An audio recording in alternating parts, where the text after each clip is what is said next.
Hello and welcome. चलिए हम लोग कंटिन्यू करें अपने वीडियो को। ठीक है, लास्ट वीडियो में हम लोगों ने क्या कवर किया था? तो introduction of goodwill, meaning of goodwill, valuation, the need of valuation, कुछ फीचर्स, गुडविल क्या होता है, ठीक है, and what are the factors which affects the value of goodwill. और उसके बाद मैंने कंक्लूड किया था वीडियो ये बताकर कि गुडविल का वैल्यूएशन हम लोग 3 मेथड से करते हैं। ठीक है, number 1 average profit method, number 2 super profit method and number 3 capitalization method. तो आज हम लोग करेंगे average profit method. And average profit method के अंदर में 2 कैटेगरी है। Number 1 average profit on the basis of simple average profit, number 2 on the basis of weighted average profit. तो अब वेटेड एवरेज कब यूज करते हैं वो भी हम लोग डिस्कस करेंगे, पहले सिंपल एवरेज को देख ले।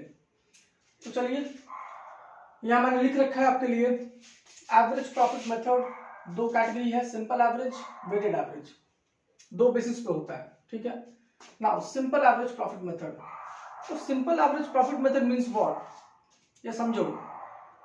देखो गुडविल क्या है, गुडविल प्रॉफिट में ही छुपा होता है।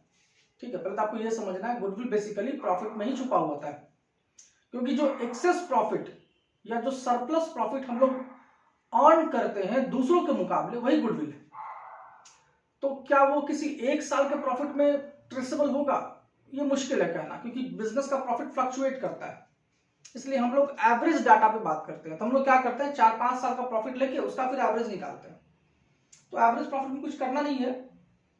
एवरेज प्रॉफिट का मतलब मान लो 5 साल का आपको डाटा दिया है, तो 5 साल का प्रॉफिट या लॉस जो भी है, प्रॉफिट है तो ऐड करो, लॉस है तो माइनस करो, और डिवाइड कर दो नंबर ऑफ ईयर। 5 ईयर है तो डिवाइड बाई 5, 4 ईयर है डिवाइड बाई 4, और जो प्रॉफिट निकल के आएगा वही कहलाएगा एवरेज प्रॉफिट। उसी को हम लोग यूज करेंगे गुडविल के वैल्यूएशन में।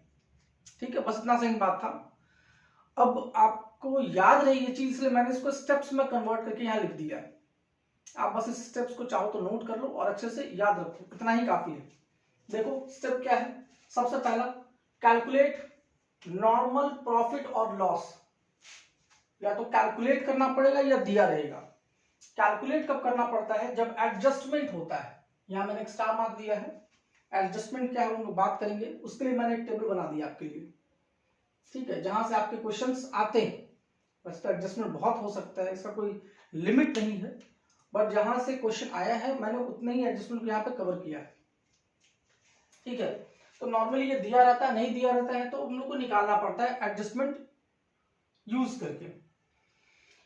चलो एक बार नॉर्मल प्रॉफिट आपको मिल गया सारे साल का, उसके बाद आप एवरेज प्रॉफिट निकाल लो। ये बहुत आसान है, सारे नॉर्मल प्रॉफिट को ऐड कर लो, 5 साल का तो 5 साल का ऐड कर लो, और डिवाइड कर दो नंबर ऑफ ईयर से, 4 साल है या 5 साल है जो भी है उसे डिवाइड कर दो, तो आपका निकल के आ जाएगा एवरेज प्रॉफिट।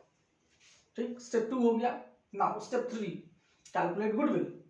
गुडविल का मतलब होता है average profit into number of years purchase. Average profit तो आपने ऊपर देख लिया, अब ये नंबर ऑफ ईयर परचेज क्या होता है? तो नंबर ऑफ ईयर परचेज को आप शॉर्ट में समझो, नंबर ऑफ ईयर परचेज का मतलब एक्सपेक्टेशन। हम लोग कितने साल तक एक्सपेक्ट करते हैं कि जो गुडविल हम लोगों ने बाई किया है उसका बेनिफिट मिलेगा आने वाले कितने सालों तक। ये आपको क्वेश्चन में हमेशा दिया रहेगा, ये आपको कभी निकालना नहीं होगा, याद रखिएगा। ये आपको क्वेश्चन में हमेशा दिया रहेगा, 2 साल 3 साल जो भी दे, उससे आप मल्टीप्लाई कर दोगे एवरेज प्रॉफिट को, आपका गुडविल निकल के आ जाएगा। ठीक है, बस इतना सही चीज है। आप कोई भी क्वेश्चन उठाओ और इस पे यूज करो, आपका बन जाएगा। बट अगर उन क्वेश्चंस में कुछ एडजस्टमेंट्स दिया हुआ है प्रॉफिट में, कुछ एबनॉर्मल आइटम का एडजस्टमेंट है, उसको कैसे एडजस्ट करेंगे वो आपको यहाँ टेबल में देखना पड़ेगा। तो देखो क्या क्या एडजस्टमेंट है, तो मैंने टेबल में यहाँ पे नोट कर रखा है। सबसे पहले तो आप प्रॉफिट ले लो, बिफोर एडजस्टमेंट वाला जो क्वेश्चन में दिया रहेगा गिवन इन क्वेश्चन, वो ले लो। प्रॉफिट या लॉस जो भी है, प्रॉफिट है तो नॉर्मली, लॉस है तो हम लोग उसको ब्रैकेट में दिखाते हैं। ठीक है, लॉस को हम लोग हमेशा ब्रैकेट में दिखाते हैं। उसमें कुछ आइटम्स ऐड करना होगा और कुछ आइटम्स लेस करना होगा। तो किसको ऐड करना है किसको लेस करना है वो हम लोग देख लेते हैं, और क्यों करते हैं ये भी मैं आपको कोशिश करूंगा जल्दी जल्दी बता दूं। तो देखो ऐड में मैंने 2-3 आइटम को डाला है। क्या? नंबर 1, ऐड करने का मतलब है नलीफाई करना। ठीक है, अगर कोई ऐसा आइटम जो एबनॉर्मल नेचर का है या जो बिजनेस से रिलेटेड नहीं है बट उसका इफेक्ट आपने पीएल में दिखा दिया है तो उसको नलीफाई करो। अगर आपने उसको ऐड किया है तो लेस करो, लेस किया है तो ऐड करो। जैसे फॉर एग्जांपल, अगर कोई एबनॉर्मल लॉस हुआ, एबनॉर्मल लॉस का मतलब loss due to fire, loss due to theft. अगर किसी साल कोई एबनॉर्मल लॉस हुआ है, कोई ऐसी घटना हुई है जो नॉर्मल बिजनेस में नहीं होता, जो सिर्फ मेरे ही साथ हुआ है, मेरे ही बिजनेस में हुआ है, जैसे आग लग जाना, ठीक है, या चोरी होना, स्ट्राइक हो जाना, ये सब चीजें, तो हम लोगों ने क्या किया होगा, उस लॉस को माइनस कर दिया होगा पीएल में से। ठीक है, जिससे हमारा प्रॉफिट रिड्यूस हो गया होगा बहुत ज्यादा। अब ऐसे प्रॉफिट को लेके चलोगे ना तो गलत फिगर देगा। ठीक है, वहां पे गुडविल सही कैलकुलेट नहीं हो पाएगा। तो हम लोग उसको ठीक करते हैं। कैसे ठीक करते हैं? उन चीजों को नलीफाई करके। नलीफाई कैसे करेंगे? तो वापस से उस एबनॉर्मल लॉस जो आपने माइनस किया था, मान लो 4 लाख का लॉस हो गया था आग में जलने की वजह से, वो 4 लाख ऐड बैक कर दो। ठीक है, ताकि अपने ओरिजिनल पोजीशन पे वो पहुंच जाए। वैसे ही अगर मान लो कोई फिक्स एसेट्स, पुराना फिक्स एसेट्स था, कोई फर्नीचर था, उसको बेचा, उसको बेच के कोई लॉस हो गया हमको। अब बताओ, मेरा बिजनेस फर्नीचर बेचने का तो था नहीं, ये तो कोई पुराना एसेट्स जिसको मैंने बेच के हटाया, तो ये नॉन ऑपरेटिंग आइटम है। अगर उनमें कोई लॉस होता है तो उसको भी आप क्या करोगे? ऐड करोगे। ठीक, नाउ एक बड़ा कॉमन एडजस्टमेंट आता है, under valuation of closing stock and over valuation.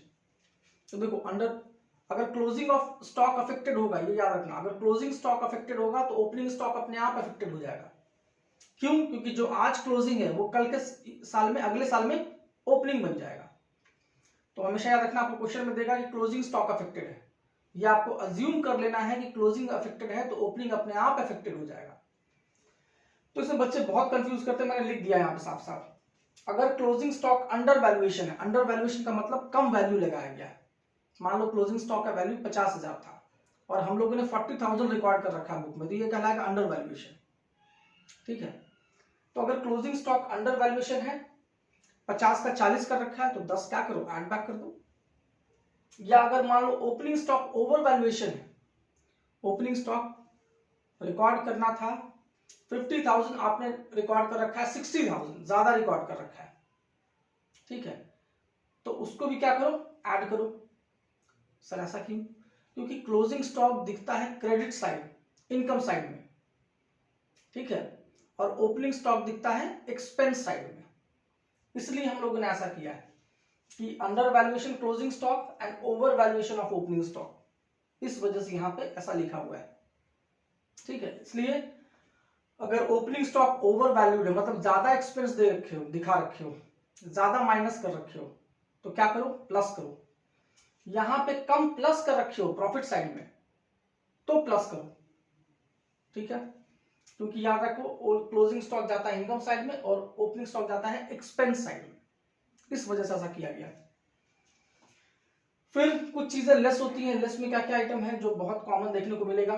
एक तो एबनॉर्मल गेन, जैसे कोई लॉटरी लग गई, ठीक है, कोई गिफ्ट निकल गया, कोई प्राइज मिल गया, जो आपने मेहनत करके नहीं कमाया, रैंडमली आपको मिल गया, वो होता है एबनॉर्मल गेन। उसको भी नलीफाई करना होगा। आपने उसको प्लस कर रखा है, अभी क्या करो? लेस कर दो। कोई रिफंड आ गया इनकम टैक्स का, ऐसा कोई एबनॉर्मल गेन हो गया, उसको क्या कर दो?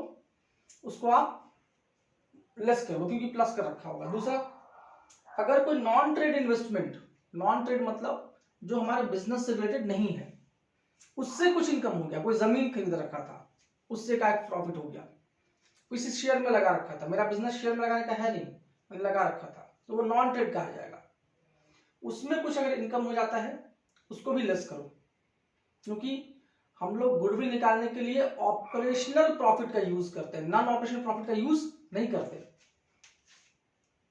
नेक्स्ट, ठीक, इसका उल्टा, अगर यहाँ under valuation of closing stock है तो यहाँ over valuation of closing stock होगा। क्लोजिंग स्टॉक को ज्यादा वैल्यू करके दिखा रखा है, तो क्या करो? कम करो, लेस करो। Under valuation of opening stock मतलब ओपनिंग स्टॉक को कम दिखा रखा है, एक्सपेंस कम दिखा रखा है, तो क्या करो? ठीक है, ओपनिंग स्टॉक खर्चा कम दिखा रखा है, लेस करो। ठीक है, नेक्स्ट आगे आपका देखें रेम्यूनरेशन। अगर मान लो, ये बहुत कॉमन है, कभी कभी क्वेश्चन में दे देगा आपको मोस्ट ऑफ द टाइम कि पार्टनर या मैनेजमेंट के लिए कोई एक्सपेंस हम लोगों ने सोचा था कि अगर मैनेजमेंट हमारे पार्टनरशिप फॉर्म में पार्टनर्स खुद ही मैनेज कर रहे हैं, बट अगर कोई मैनेजर रखा जाता, ठीक है, या किसी बाहर से किसी को बुलाया जाता एज अ मैनेजर और वो बिजनेस को संभालता तो कितना पैसा लेता, उसको कहते हैं मैनेजमेंट एक्सपेंस।